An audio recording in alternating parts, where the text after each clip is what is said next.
بسم اللہ الرحمن الرحیم۔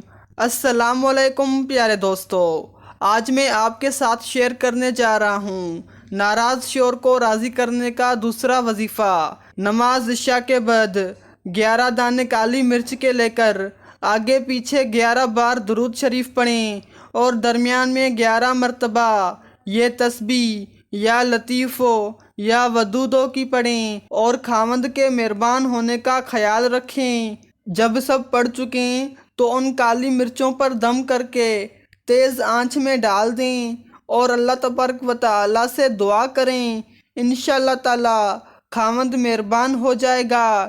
یہ عمل کم از کم 40 روز تک کریں۔ ایسی اسلام سے ریلیٹڈ ویڈیو دیکھنا چاہتے ہیں تو ہمارے چینل میڈیسن وائس کو سبسکرائب کریں۔ خدا حافظ۔